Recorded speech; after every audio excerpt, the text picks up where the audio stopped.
Ciao dragilor, vă salut cu drag la început de an 2024 și mă bucur că suntem împreună.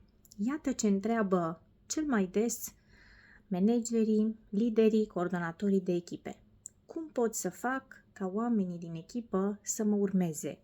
Cum pot să fac să lucreze eficient și să îndeplinească obiectivele?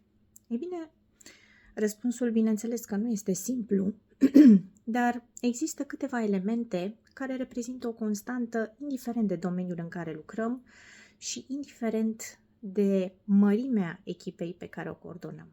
Iată despre ce este vorba.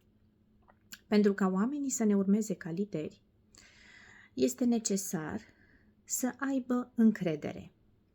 Oamenii urmează oameni în care au încredere. Oamenii urmează lideri în care au încredere. Bineînțeles că întrebarea firească care se pune este bine, și cum construim încrederea? Ei bine, încrederea se construiește formând și lucrând la relații autentice, la relații adevărate, în care liderul este deschis pentru comunicare, își ascultă membrii echipei, îi cunoaște suficient de bine, le știe atât lucrurile bune prin care trec, dar și lucrurile care îi dezamăgesc, care îi întristează, care îi preocupă, în așa fel încât să poată să vină în sprijinul lor.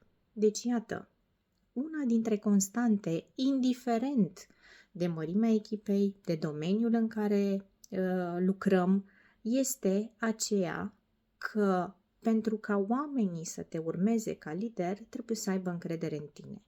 Și pentru a avea încredere în tine, trebuie să construiești relații de succes. Trebuie să fii deschis la comunicare, comunicarea să fie reciprocă, să dai dovadă de înțelegere, de empatie și să fii acolo pentru ei atunci când au nevoie, cum au nevoie.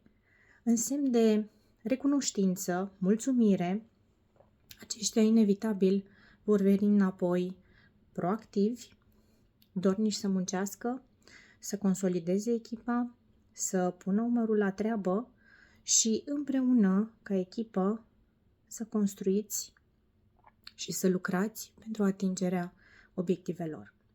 Îți doresc mult succes în anul care a început și să ai o echipă unită și performantă. Ceau, ceau!